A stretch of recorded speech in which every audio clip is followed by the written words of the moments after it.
Hello and welcome to Talking Really, and today we're going to carry on the story of my life after school. So this is after I've been to Thomas Delarue School, which I told you about last episode. I sort of started off the story by how I went to a boarding school, and life after school sort of began at the age of 16 and a bit, when I left in the summer of 78, and I had summer in my family home. As I sort of said last time, I did feel that being away for the majority of my teenage years didn't really help me as far as making friendships and also relationships with my family members who I hadn't really seen very much, except for holidays and things. So quite a lot of the time I was spent with my friends who I no longer had, because of the fact that we all lived in various parts of the country. I mean, my best friend came from Bristol, but that's beside the point. My other friends were from Manchester and Newcastle and all sorts of places around the country. So we never got to see each other after we left school. That's partly a lie, because when I got a car, I did go and see my ex-girlfriend, as it were. That was one of the only times that we actually met up at all, apart from 50 years later when I met up with my ex-girlfriend again in London, and just before I started doing vlogging. In fact, it was a trip up to the West Bank. I was actually isolated from everybody because obviously, with being in a boarding school 24/7, you tend to have your circle of friends with you at all times. So when you go home, there's nobody. And of course, making friends was something that I found very difficult because I hadn't had to do it outside in the outside world. So I had the able-bodied world, and I had my own little school world, which was totally different because everybody was disabled and in some way or other. And for me, being back in the real world was quite difficult to handle because I had no experience of how to make friends. We had Maggie Thatcher reigning the world, as it were, in the beginning of the 80s, and I spent most of the 80s unemployed, which is no surprise when you consider that we're going through the same thing 40 odd years later with a Tory government. And the attitudes towards disabled people is roughly the same as it was then.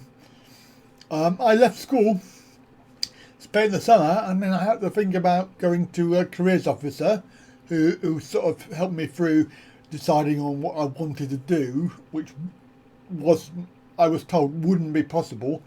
I actually wanted to be a policeman to start with, but then obviously, because I'm physically not able, that was an idea that went out the window straight away.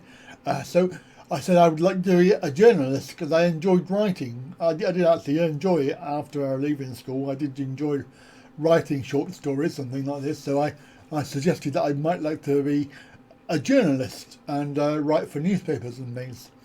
And I was persuaded not to do it because of the hustle and bustle of being a news journalist, being able to go out and about and do on the site reporting, as it were. There was quite a lot of risk of me being pushed over and things like this, and not being able to survive. So that sort of went out the window. Essentially, what happened was I went with my mum to the job centre. The guy there was a very old guy, and he was actually I remember him quite well because he was old, but he was also very tall. So, but his job was to help disabled people. The guys basically sat there and told my mum that I should go home, sit at home, claim benefit, and not worry about working because there was nothing really that he could help me with, and there was possibly nothing that I would be able to do. So for me, that was a negative attitude straight away.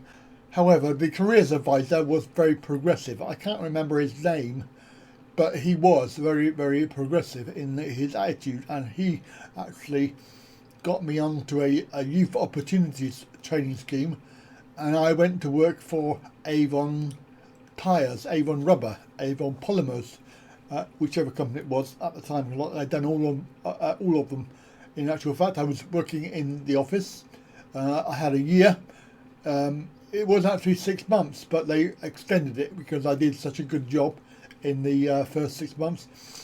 Initially, I was there to produce some health and safety manuals. So I was able to research and then type them up and get them produced and properly, printed out. So that was my entire job, was to produce these manuals, and that's what I did every day. So I was researching, typing, and typesetting ready for printing. So health and safety, and there was a continuing theme through there, because I did actually go into other departments in the company. So Avon tyres, Avon rubber, Avon polymers are all separate companies, but they were all part of the same group. During that year, I had a day out every week to go to college, Trowbridge College, where I was with other people who were on the same course. They weren't, and some of them were working at the factory as well. Some of them were working in the factory as trainees. I remember one particular guy who was called John and Angela. They were boyfriend girlfriend, but Angela I worked with in the office. She was the office bod for my manager. My manager was called Brian, and he had this beard. It was really big, and lovely guy, fantastic guy, and very fair, and very funny as well. And he obviously had Angela as his PA, so she was like a trainee PA, and I was a trainee health and safety guy. So we worked together. We went out clubbing together, and basically John had a car. He had a Cortina Mark II 16E, 1600E, which whatever you call it. Anyway, it was a sporty model, and we used to hang around together. It was before I got my car the following year.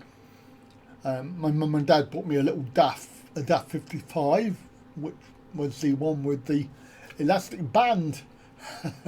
It was famous for being a variable gearbox, automatic. Very good car, but it broke down in the end, and had to get rid of it. But for the first 6 months or so, I had to get around.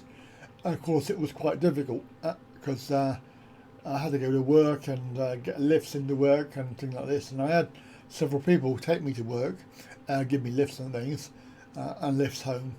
I think I enjoyed the job, but it wasn't permanent, and this was a problem I had when I left school. The fact is, I was a new entity, as it were, to the world of work, and I didn't particularly enjoy it that much, but it was something you had to do. After the year was up, I was using my careers advisor, and we sort of had to look around for a permanent job.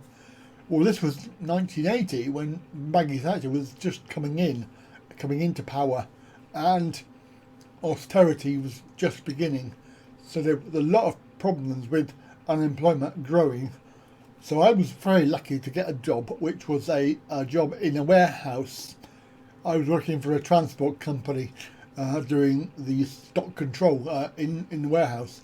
I worked with two very old guys who were near to retirement and just placed there because I suspect that they were near to retirement age, and they weren't interested in doing any other sort of work, so they farmed them off to this warehouse in the middle of nowhere. Quite literally, it was on an aerodrome in Wiltshire, and basically, it took you like nearly an hour to drive there from my house in Trowbridge, and on a winter day it was awful. Anyway, I spent my day in this very, very cold warehouse. They had a small shed for an office inside the warehouse, but we had deliveries every day from lorries that came in with stock for supermarkets and things like this, and I had to control the stock, as it were, so I had to keep records.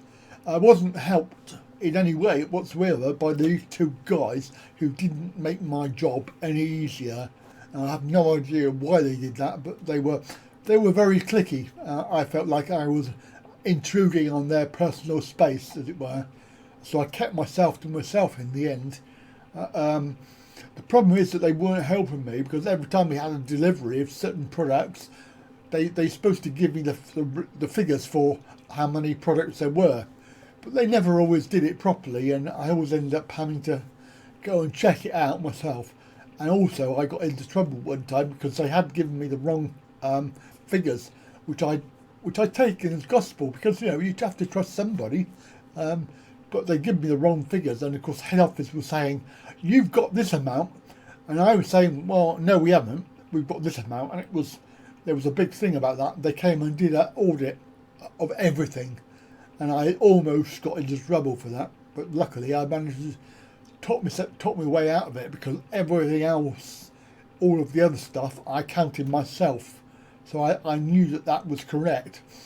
There was just this one line of products which I was given the figures for by these two guys, and they were the ones that were unloading the products from the lorries and loading up the products.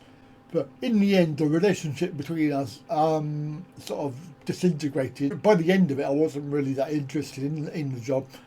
It was 10 months later, and these two guys, if you imagine going to work every day, and these two guys were ignoring you every day. They would say good morning and goodbye, and that was it. They would be there doing their own thing, sat in their own office with their own fire. I mean, they did invite me in there, but you felt very awkward about it. So I stayed in my own office, and there was no internet then, there was no mobile phones, there was no nothing. So it was a case of just really doing nothing at all day. I mean, I do remember towards the end, in the summer, going outside and sunbathing for hours on end, because there was nothing else to do. In the end, because of the contracts and everything like that, I was the one to get made redundant. Well, I suppose they shut down the warehouse, so retirement for them and redundancy for me. And I had no idea what I was going to do after that, and the careers advisor sort of disappeared off the scene, as it were. And of course, unemployment benefit was all I had to go on for 8 years. I had attempted to find jobs, and I had a social life by then. I got myself a CB radio and shoved it in my car, and I was talking to people who I knew, but weren't my friends. They were just people I knew. But every night I would be out in my car, using my radio and talking to people, and doing meetups with other people in the local car parks. In 86, 85, 86, I suffered, when I was using my CB, I suffered an attack. A guy who was really, really drunk. He was 6'6", I think, as far as I know. But he was big, and he dragged me out of my vehicle. I was using CB radio, and he just came over and just started chatting to me. I had no idea. Very naive about people. But he took a dislike to the radio. I mean, it would have happened anyway, whether I had a radio or not. I think he was looking for a fight with somebody. But he dragged me out the car, he started kicking and punching me, and it was luckily somebody had driven by who was a CB radio fan and had seen me in my car, seen me do it, seen him do it, and called the police, and the police turned up and arrested him. Luckily, he just got community service. I was left there from then onwards. I got taken home, and there was a big hoo-ha. This is what happens when you go out and you don't tell us where you are and everything else. My relationship with my family had gone to a point where it was at the lowest point ever, as far as relationships could be concerned. And I don't blame them, because it's a two-way street. I think that my inability to react and interact with other people, because of being isolated for so long, I have no idea what to do, how to react, and how to sort of build up a relationship with everybody. My friends were people that I knew of, but they weren't friends really. I just think, well, they were just like acquaintances, and that for me seems like a common theme throughout my life. It's the fact that friendships. I'm going to talk about friendships another time, but friendships are something that close friends. I don't have any close friends. I don't have any best mates because I tend to find that they let you down. They have their own agendas. They want their own things, and they're using you sometimes is to get what they want. And I feel like I can't really trust anybody anymore, even from the very first time of being at school. Because even my best friend at school got a bit jealous one time and wanted to fight me, and I really didn't want to fight him at all. But he pushed me into the corner, so I had to give him a little slap, as it were. And of course, that ruined our relationship from then on. And even though he apologised in the end for being silly about but I can't even remember why he was the way he was, jealous over something or other. I'm not sure, because we both were really good friends. We come up from junior school.